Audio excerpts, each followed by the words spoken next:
o outro evangelho. Eis o grande problema, irmãos, é que existe um evangelho paralelo. Nós temos vivido dias nos quais as pessoas não estão contentes com o evangelho bíblico, com os ensinamentos que estão na palavra de Deus para a nova aliança.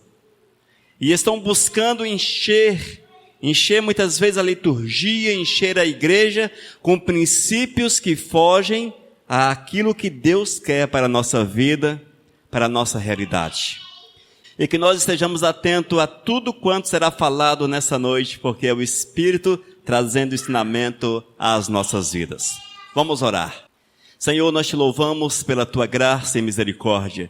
Te exaltamos, Pai, porque mais uma vez estamos aqui reunidos para aprendermos de ti, para que o nosso coração seja alimentado, Senhor, para que nós possamos ter forças para evitar toda sorte de males, todas as investidas das trevas, Pai, para que sejamos vencedores tal qual é o teu desejo.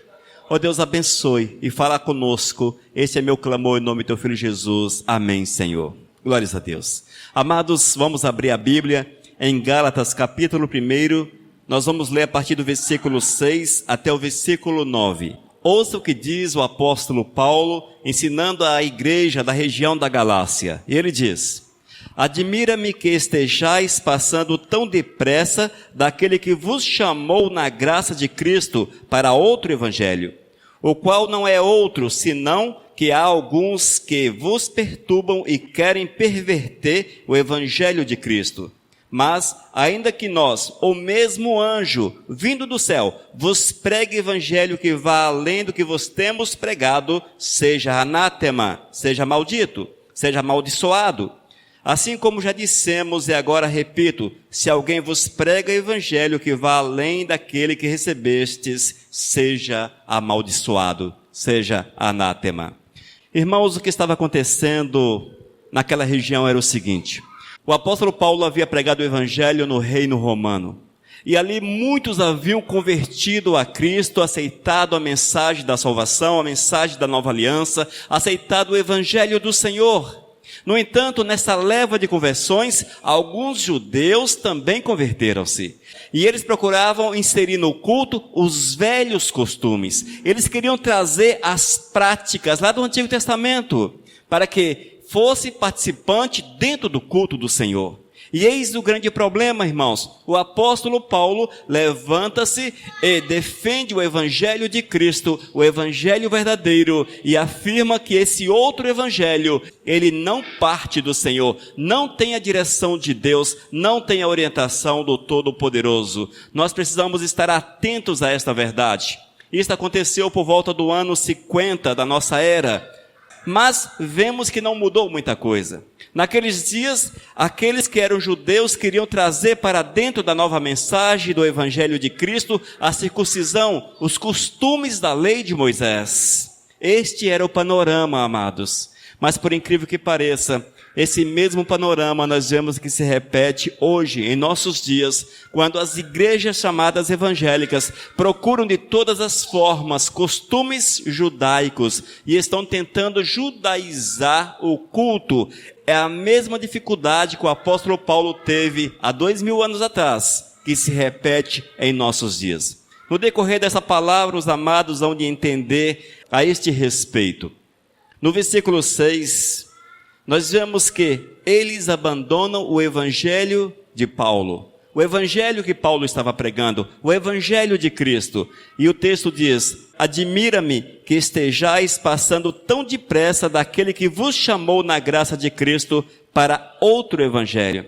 O apóstolo Paulo havia ensinado de uma forma bem clara a mensagem de salvação. Ele havia desvinculado a prática do evangelho da prática da lei. Ele havia mostrado que não era mais necessário viver os costumes da antiga lei, que hoje as pessoas acham que é preciso voltar a cultivar, voltar a colocar em prática.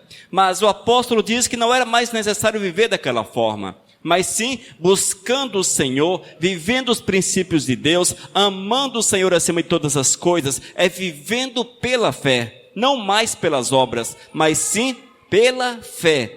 Este era o ensinamento, continua sendo, o ensinamento do novo evangelho, das boas novas, da mensagem de Cristo Jesus para as nossas almas. No entanto, amados, nós vemos que estas pessoas que eram judeus, que haviam se convertido, mas acharam por bem querer inserir dentro da liturgia, dentro da prática do evangelho, os velhos costumes da lei. E não é possível, queridos. Ou vocês vivem a fé, ou vivem a lei. E a Bíblia diz de forma clara que a lei se cumpriu, ela se cumpriu. E eu quero chamar a vossa atenção para o texto que encontra-se em Lucas, capítulo 16, versículo 16. Esse texto é muito interessante porque ele joga por terra alguns costumes e alguns que acham que devem viver a velha aliança. Ouça o que diz: a lei e os profetas vigoraram até João. Desde esse tempo vem sendo anunciado o evangelho do reino de Deus, e todo homem se esforça por entrar nele. Veja que interessante, amados. Muitos têm dúvida, e a lei vale para hoje? Nós precisamos viver os costumes da lei mosaica, mas ouça o que o próprio Cristo afirma. A lei e os profetas vigoraram até João, profeta João. E desde esse tempo vem sendo anunciado o evangelho do reino de Deus, e todo homem se esforça por entrar nele. Ou seja, queridos, nós não precisamos viver a velha aliança. Nós não precisamos guardar ou reviver as práticas da velha aliança, porque o Senhor nos chamou para vivermos a sua palavra, praticarmos a sua palavra. No entanto, ali estavam aqueles que deturpavam o evangelho, que fazia que as pessoas abandonassem os princípios verdadeiros de Deus e houvesse uma mescla. Estavam mesclando a antiga aliança com o novo princípio de Deus, com a nova aliança, e não é dessa forma que deve ser. Amados, muitas vezes nós agimos da mesma forma. Quantas vezes, queridos, nós estamos mesclando na nossa fé, trazendo para dentro da nossa fé costumes que não são plausíveis, que não são aprovados pelo Senhor, que não são vontade do Eterno, porque o Senhor não precisa de complemento na sua mensagem. A mensagem de Cristo é completa. Ela não precisa que eu complemente essa mensagem com costumes, com práticas, com movimentos e uma série de situações que hoje, infelizmente, vemos dentro das igrejas. Nós não precisamos disto. Haja vista que o evangelho por si só é suficiente. Haja vista que o evangelho é Cristo. Entendamos que a mensagem das boas novas é Cristo Jesus. E nós não precisamos nada mais do que Cristo para que tenhamos uma vida completa diante de Deus. Eu não preciso trazer costumes, trazer o mundo, trazer práticas, seja elas quais forem, para que o culto seja completo. Não preciso, porque o Senhor completa a nossa vida, Ele é tudo na nossa existência. E naqueles dias, amados, as igrejas da região da Galácia, elas estavam sendo deturpadas, mensagens deturpadoras, e muitos abandonavam a mensagem de Cristo para abraçar os ensinamentos das pessoas que tentavam mudar o foco, mudar o evangelho do Senhor. E ainda no versículo 7, ouça o que diz: o qual não é outro, senão que alguns que vos perturbam e querem perverter o evangelho de Cristo. O qual não é outro, senão que alguns que vos perturbam e querem perverter o evangelho de Cristo. Este mesmo problema, por incrível que pareça, ele está presente em nossos dias. Muitos estão pervertendo, distorcendo o evangelho do Senhor. Muitos colocam, por exemplo, no louvor, o louvor que liberta, o louvor que salva, o louvor... Não, o louvor é para adorar, para glorificar, para bendizer o Senhor, apenas para bendizer o Todo-Poderoso. Muitos amados estão mudando a mensagem da salvação. Uma mensagem diferente. Vocês não podem de forma alguma deixar-se levar por esses princípios. Não, de forma alguma. Hoje nós temos, por exemplo, uma rádio que cobre toda a nossa região e boa parte do Brasil, também uma TV que cobre a nossa região e boa parte do Brasil, que pregam um evangelho um tanto quanto estranho. Um evangelho muito estranho. Você precisa guardar o sábado para ser salvo, porque o sábado é santo, quando na verdade nós temos que guardar todos os dias, porque os dias são santos, devem ser santos para a honra e para a glória do Senhor. E que procuram mesclar o evangelho de Cristo com a antiga aliança, mas fazem isso de forma parcial. De uma forma, amados, que torna-se mentirosa. No entanto, a mensagem parece verdadeira. Belos louvores, uma boa oratória, os ensinamentos sempre citando textos bíblicos. Mas a Bíblia é interessante porque você pode manipulá-la. E é isto que fazem aqueles contemporâneos ao apóstolo Paulo, estavam manipulando a orientação do apóstolo e ensinava princípios errados. Eu posso, por exemplo, ir no Antigo Testamento e puxar um texto bíblico e ensiná-lo como verdade. Se você não conhece a palavra, aquilo será uma verdade para você. Eis o porquê que a Bíblia diz, eis o porquê que o Senhor nos recomenda que devemos conhecer a palavra. Eu preciso conhecer para não ser enganado. Haja vista que, se eu não tivesse conhecimento, eu serei presa fácil a tudo quanto falarem para mim. Citou um texto bíblico, eu vou entender como verdadeiro, como real e tentar colocar em prática. Mas não é desta forma. Eu tenho que buscar o discernimento, a orientação, o conhecimento do Senhor, para que o outro evangelho não me distancie da presença, não me distancie de Cristo. E está difícil hoje em dia, viu, irmãos? Está difícil. Porque essa mistura, essa distorção, não está apenas nessa igreja que eu citei, mas em muitas outras que estão por aí. Há uns que saem batendo de porta em porta. Se você não conhece a Bíblia, a mensagem deles é verdadeira. Me refiro ao testemunho de Jeová. Uma mensagem que mostra-se como verdadeira. Outros que são os chamados neopentecostais, que falam a Bíblia, citam textos bíblicos, porém estão distorcendo o evangelho de Cristo. E vai por aí, amados. Olha, é quase impossível citarmos todos aqueles que estão distorcendo o evangelho nesses últimos tempos. Nós temos que vigiar. Eu tenho que procurar conhecer a palavra. Eu tenho que me esforçar para conhecer a palavra, para que eu não seja enganado pela palavra que parece verdadeira, pela palavra que tem cara de verdade, mas não tem corpo de verdade. Eis o grande problema. Quem vê cara, não vê coração. Eis o ditado popular. E muitas vezes, aqueles que ouvem a palavra, mas não conhecem a palavra, não sabem o interior, não sabem o contexto, não sabem o princípio que rege aquela palavra, rege aquele texto bíblico. Nós temos que conhecer os contextos da palavra para que não sejamos enganados. E vemos que as igrejas da região da Galácia estavam sendo enganadas por esse falso evangelho.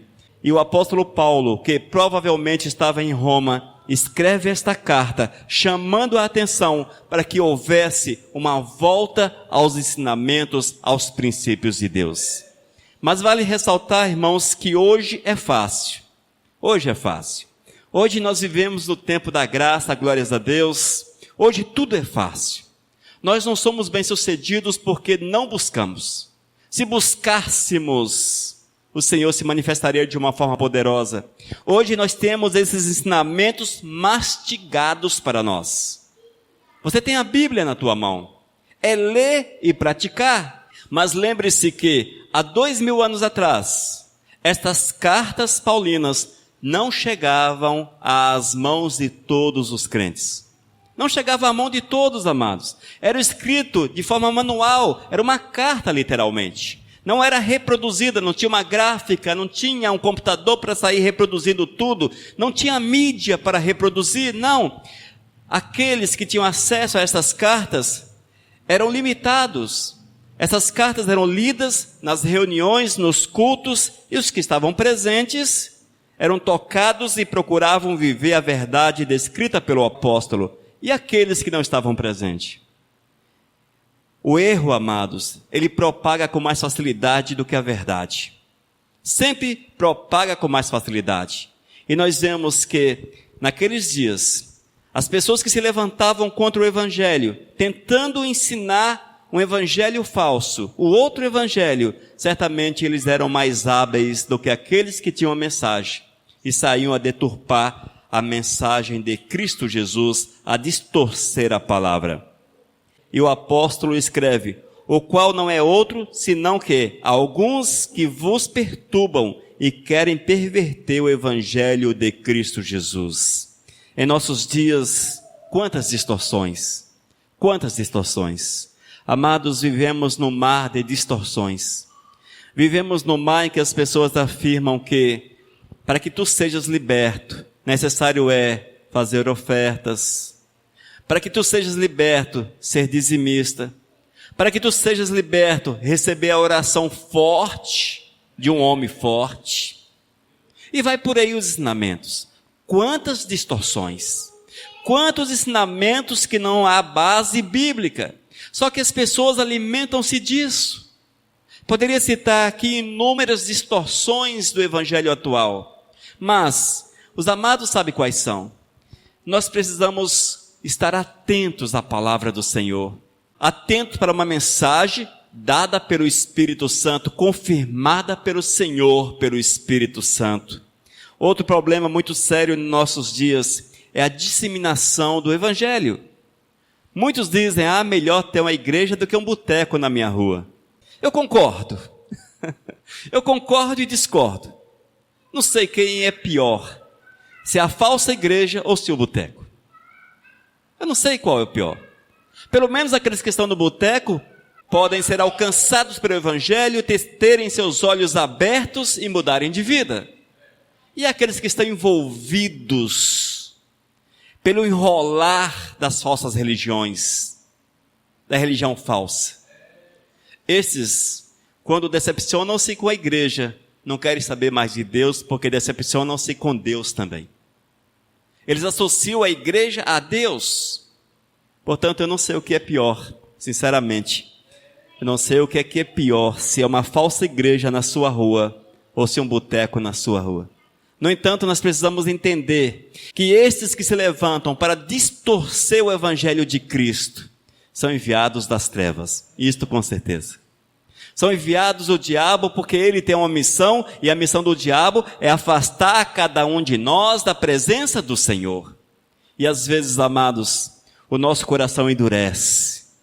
O nosso coração endurece e ele anseia pelo falso evangelho. Ele anseia pelo outro evangelho. Eis o porquê que nós vemos as igrejas crescerem tantas, mas aqueles que pregam a mensagem de Cristo, aquelas igrejas que são fiéis aos princípios do Senhor, não têm a mesma desenvoltura, não têm a mesma desenvoltura. Mas por que isso, irmãos? Porque o nosso coração anseia por isso, mas eu tenho que controlar o meu coração, haja vista que ele é enganoso. Eu não posso seguir o meu coração, eu tenho que seguir a mensagem de Cristo Jesus. O nosso coração é enganoso em todos os aspectos que você possa imaginar. Amém? A partir do versículo 8 até o versículo 9, nós vemos que estes que distanciam as pessoas ou ensinam o evangelho errado, são amaldiçoados. A Bíblia diz que seja anátema. Essa palavra é uma palavra grega que significa maldito, amaldiçoado, nessa linha. Versículo 8.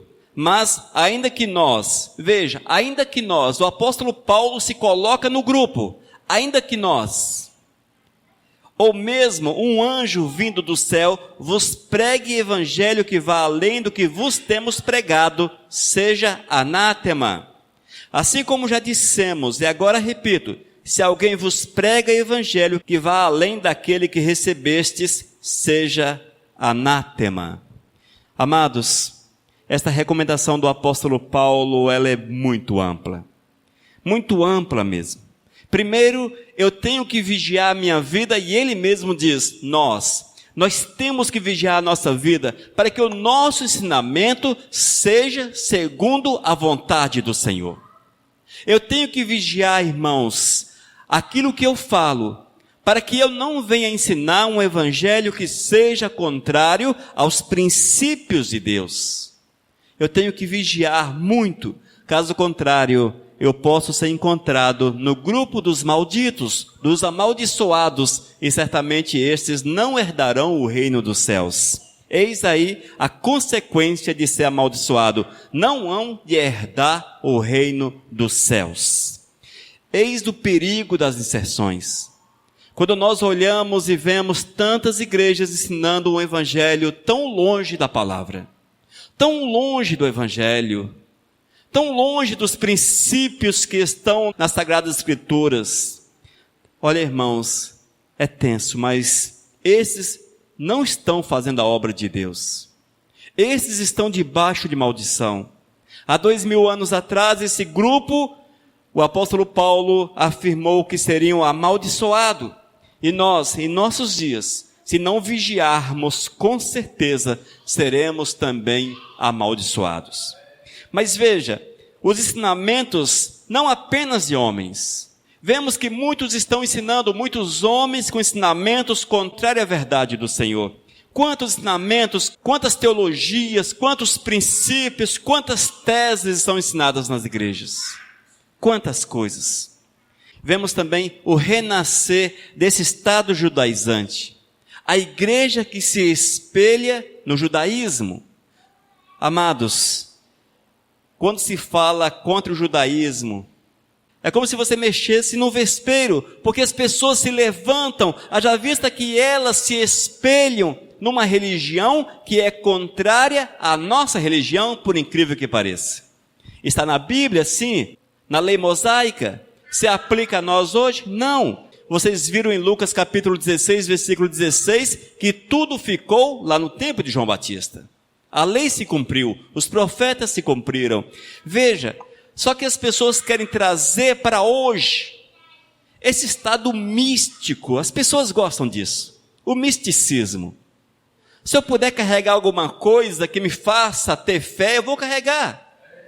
E é isso que nós temos visto nesse estado judaizante da igreja evangélica. Nós vemos, amados, as festas.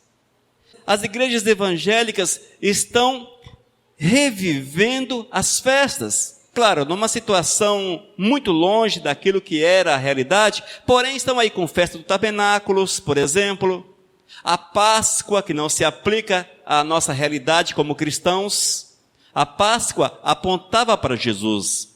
Eu sei que é um costume que está implantado no coração da gente. Páscoa, principalmente com ovo de Páscoa e coelhinhos. Já começa por aí o grande equívoco da Páscoa. Mas não apenas esse equívoco. Essa festa da Páscoa não se aplica ao nosso contexto de nova aliança. A Páscoa era comemorada na antiga aliança e apontava para Jesus quando eles comiam o cordeiro. O cordeiro representava a Cristo Jesus. A nossa Páscoa é a ceia. Todas as vezes que nós ceiamos, nós estamos relembrando o grande sacrifício de Cristo Jesus. Vemos também que virou moda na igreja evangélica, em algumas delas, o uso de quipá. O que é o quipá? Aquele chapeuzinho que coloca aqui no cucurute da cabeça. Aquele chapeuzinho. Gente, aquele chapéu significa que você está submisso a uma autoridade maior. Nós não precisamos de um quipá na cabeça para mostrar que somos submissos a Cristo Jesus. Não se aplica ao nosso contexto. O talite. Nós temos visto muito na televisão os pastores usando aquela espécie de toalha jogada sobre os ombros, um chale jogado sobre os ombros, todo bonitinho, bordadinho, estrela de Davi, aquela situação toda. Não se aplica a nós. Não serve para nós. Não tem valor algum. Não dá mais santidade a quem usa. Não faz quem usa mais santo, mais especial. Na verdade, faz que aqueles que a usam bater de frente com a palavra do apóstolo Paulo. Porque foi a mesma situação há 2000 anos atrás. Estão revivendo a mesma prática. Outro costume que, à luz da palavra, da nova aliança, o uso da bandeira de Israel. Para que usar a bandeira de Israel? Eu não sou judeu, nem tampouco israelita. Eu sou cristão e brasileiro. A minha bandeira é a palavra de Deus. Minha bandeira nacional é verde e amarela. Eu não tenho vínculos com Israel. Eles mataram, eles crucificaram, eles rejeitaram a Jesus. Vale ressaltar que eu não sou antissemita. Amo os de Israel como amo os de Moçambique, os da Índia, os dos Estados Unidos, os da Argentina. Não tem peso diferente. Todos estão no estado de pecado.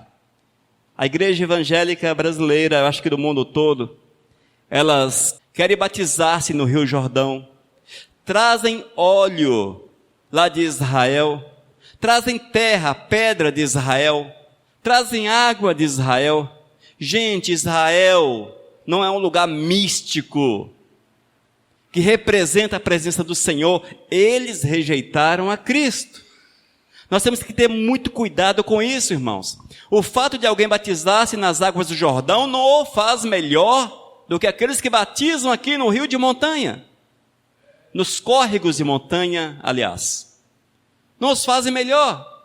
O azeite fabricado em Israel não é melhor do que o azeite fabricado aqui no Brasil, ou importado de Portugal. Não faz diferença. Não é a fonte, amados. Nesse caso é um simbolismo. Ah, mas isso aqui foi feito pelo rabino. O rabino não reconhece o senhorio de Cristo Jesus. Rabino é um sacerdote judaico. Eles não reconhecem o senhorio de Cristo. Na verdade, eles estão esperando Jesus nascer. Lá em Israel, esperam Jesus nascer. A estrela de Davi. Alguns colocam a estrela de Davi no cordão, pintam na parede, coisa assim. Mas por quê? A estrela de Davi, amados, qual o significado dela? Para que serve? Vai espantar o capeta? Ela tem poder para você usar aqui, te guardar e aproximar de Deus? Quero falar algo para você. Aqueles que não conhecem a história de Davi, essa história de estrela de Davi, quando enxergam aquela estrela, eles fazem uma junção com as religiões pagãs. Não é assim?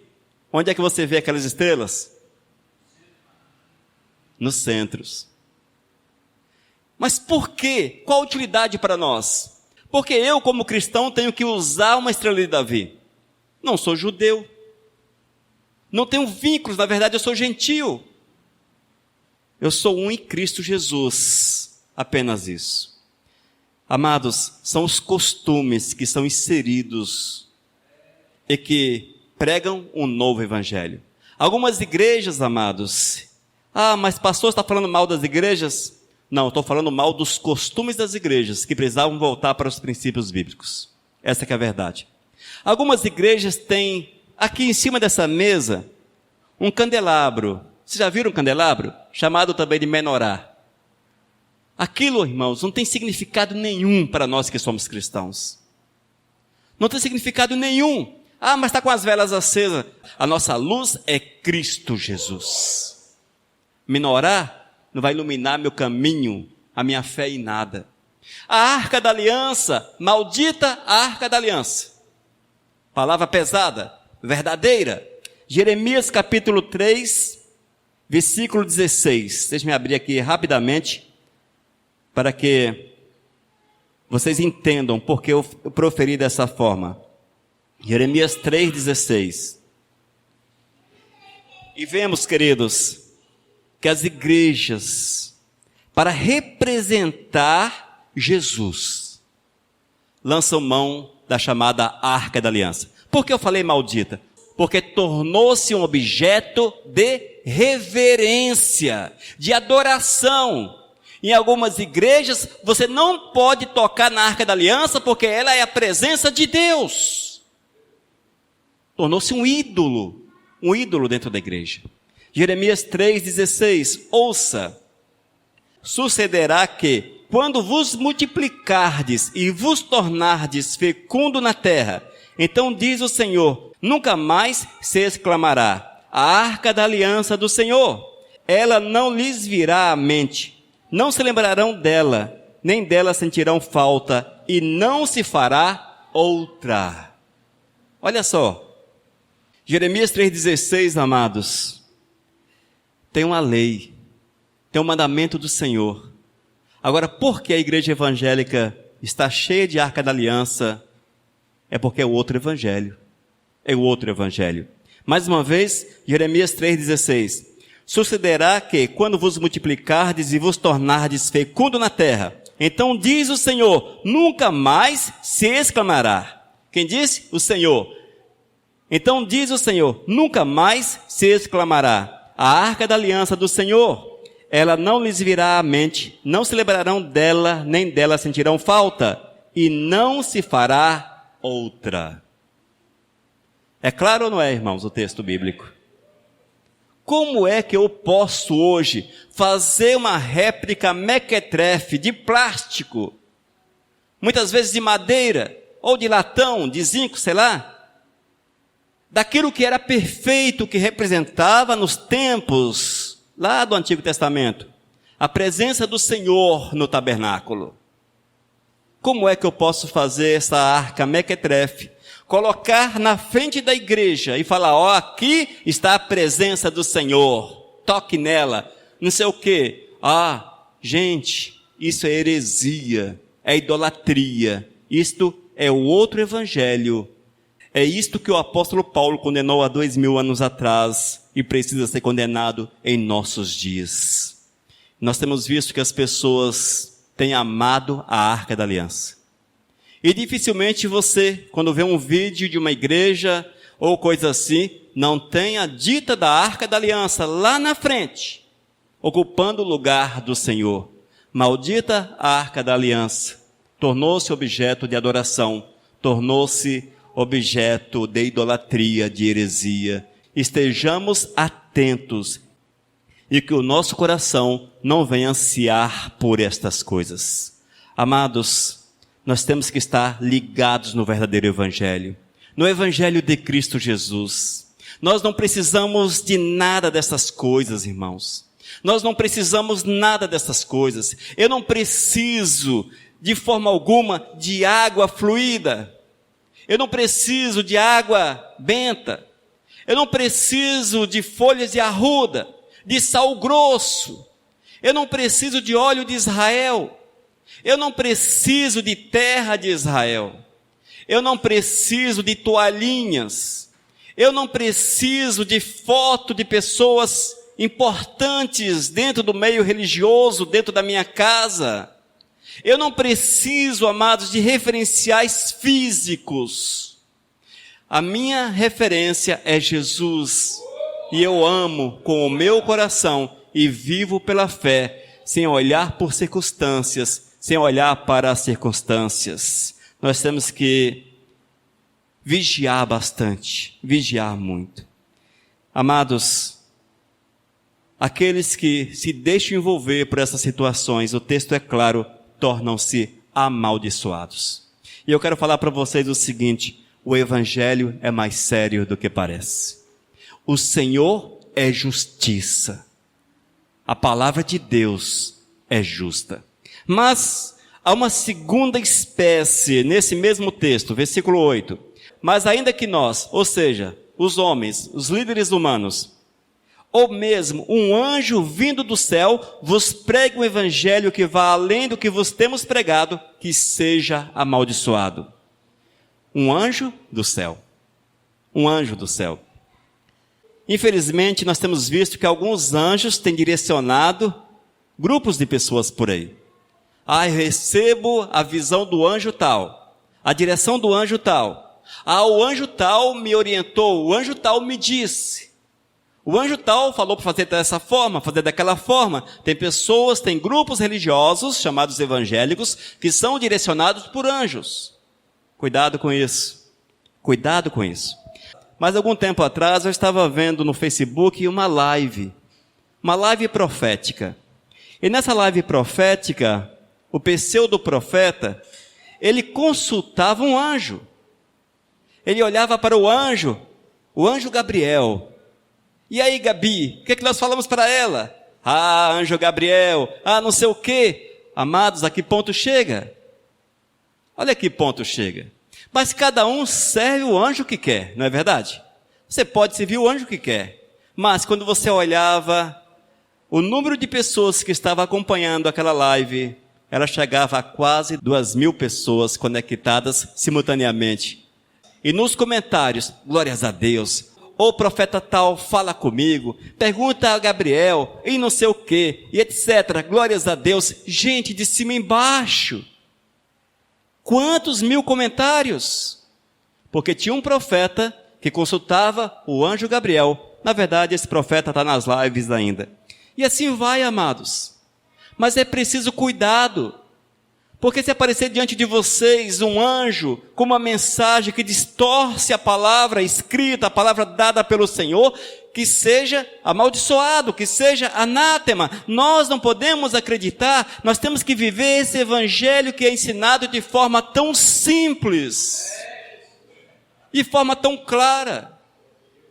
Nós não podemos, de forma alguma, nós não podemos compactuar com os ensinamentos das trevas que são tão comuns em nossos dias.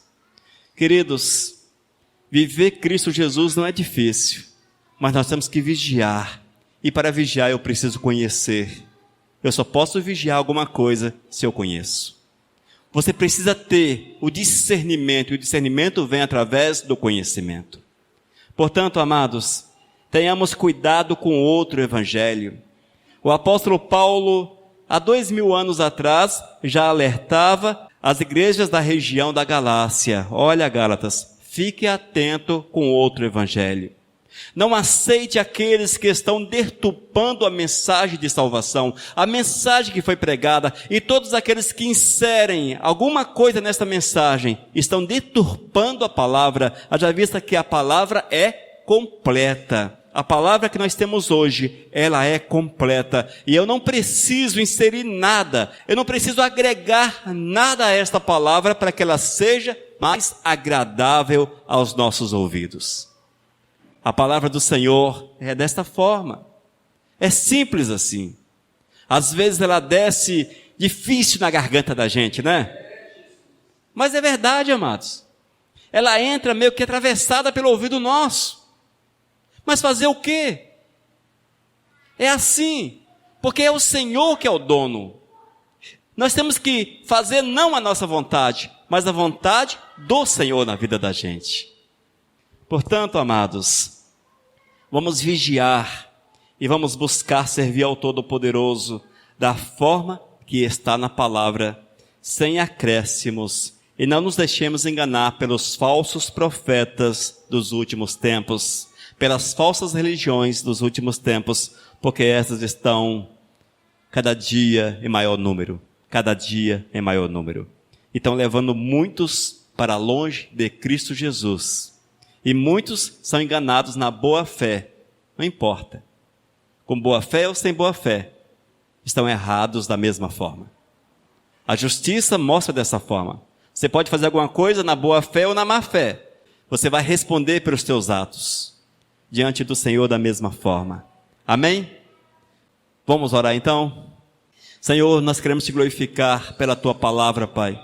Quero clamar que tu venhas trazer discernimento ao nosso coração, meu Deus, para que nós possamos entender que é preciso viver unicamente os teus princípios. Oh Deus, que nós possamos fitar os nossos olhos nos teus princípios, colocá-los no nosso coração e que vivamos esta verdade acima de todas as coisas. Deus, trabalha o coração de cada um desses que hão de ouvir esta palavra, para que eles tenham um coração maleável à tua palavra, maleável à tua vontade, para que sejam tocados pelo teu santo e bendito Espírito. Deus, cria em nós um coração puro. Esse é o meu clamor em nome de Cristo Jesus. Amém, Senhor. Aleluias.